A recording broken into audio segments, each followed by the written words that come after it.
How Fernandes, Cavani and Pogba destroyed Roma. For cheap good quality football jerseys, go over to www.jerseyfifa.com, a link will be left in the description, and use code atlantisfootball for 5% off. Before I get into the analysis, check out what's coming up later on in this video while I tell you about the OneFootball app, because this is the app I use to keep up to date with the latest circulating transfer rumours, and the match section on the app is incredibly useful as well. If you like this channel, you'll definitely love this app, so if you decide to subscribe to the channel after this video, which would be very much appreciated, click the link in the description to get the OneFootball app as well. So going into the game, Solskjaer used his familiar 4-2-3-1 shape with De Gea in goal, Lindelof and Maguire the centre backs, Wan-Bissaka at right back, Shaw at left back, McTominay and Fred in the midfield double pivot, with Marcus Rashford starting from the right, Pogba from the left, and Bruno Fernandes playing in behind Cavani. Foncesca set up Roma in a 3-4-3 shape with Pau Lopez in goal, a back three of Chris Smalling and Ibanez either side of Cristante, with Karsdorp and Spinazzola the wing backs,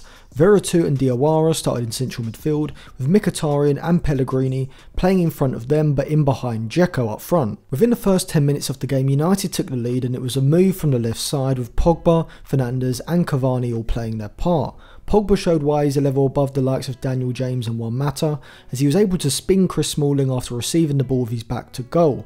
He then glides past Diawara, who has to do better in that deep midfield position. From here, Fernandes sees Pogba's passes on to Cavani, and so rather than opening up a passing lane for Pogba, he instead anticipates a pass coming into Cavani. Cavani is on the same wavelength and plays a perfectly weighted first time pass in behind Cristante to find Fernandes' run, and he finishes the move with a Wayne Rooney-esque dink over the keeper. However, Roma equalised when Villa found Karsdorp's overlapping run, and United were rather unfortunate to concede a penalty with the ball hitting Pogba's arm as he went to ground to block the cross.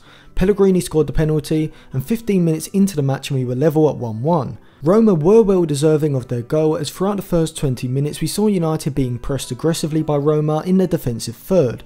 Here we see Roma are pressing United's centre backs and midfield double pivot man to man, which created a box-like shaped front four. Mkhitaryan pushed up onto McTominay, and Gonzalo Villar, who replaced Veretout at the start of the game in central midfield, pushed up ahead of Diawara onto Fred, whilst Pellegrini and Dzeko man to man pressed Maguire and Lindelof at centre back when they had the ball.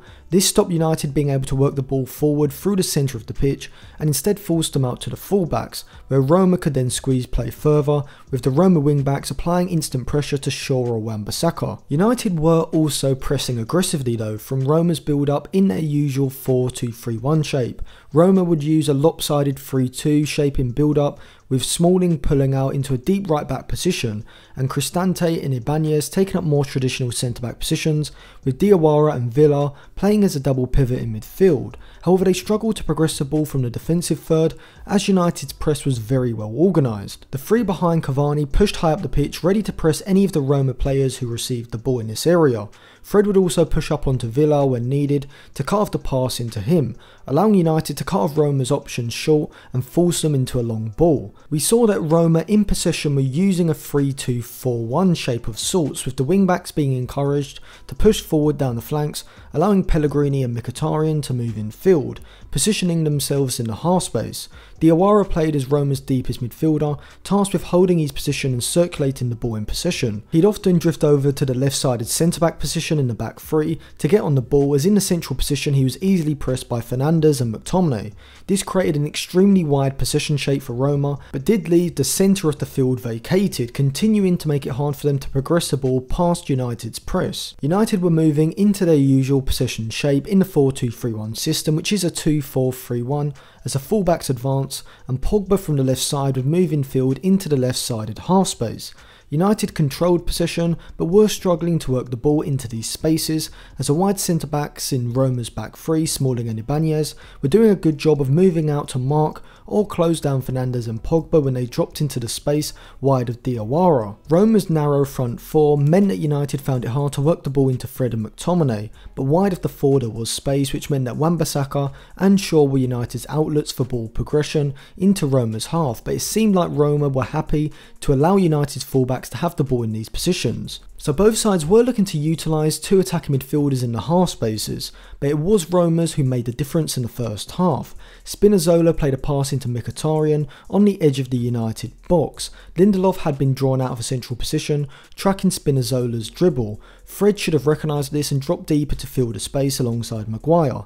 This doesn't happen, and Pellegrini has the awareness to make a run into the space behind Fred, and Mkhitaryan's reverse pass is perfect, allowing Pellegrini to play the ball across the 6-yard box for Dzeko to tap the ball into the empty net. Going into half-time, I did think that United were unfortunate to be 2-1 down. The first goal came from a penalty from an unlucky handball, and the second was a positional mistake from Fred not dropping to cover Lindelof's position. However, United weren't moving the ball into the final third quickly enough, whereas Roma were playing quick vertical passes into Mkhitaryan and Pellegrini after they won the ball back in their own half, which enabled them to counter quickly. United were instead looking to retain possession, and therefore this hesitation in playing forward passes straight after a turnover enabled Roma to get back behind the ball, with Diawara following Fernandes and Smalling and Ibanez ready to step out of the back line, meaning that United struggled to work the ball into players behind the Roma midfield. But in the second half, United were much better at transitioning the attack, and we saw this with the equaliser. Roma play a long ball looking for Dzeko, Maguire heads away, and Fred does well to firstly see Pogba's ahead of the Roma midfield in space, and then to flick the ball on into his path first time. This releases Pogba to drive the attack forward. He then plays a very good incisive pass into Cavani, which is exactly the type of pass that United were missing in the first half. For some reason, Smalling doesn't go tight to Cavani, instead he drops off, which allows Cavani to receive the ball and lay it off to Fernandes. Now United's individual quality in the final third can take hold, and Fernandes' reverse pass into Cavani is perfect in timing and in weight, and Cavani's curled finish into the top corner is top drawer as well. At the start of the second half, Roma were continuing to press in their 5-1-3-1 shape, with the front four pressing aggressively and Diawara sitting behind them. But as the second half went on, Roma's press dropped deep, and they became content with allowing United's backline to move the ball into the middle third.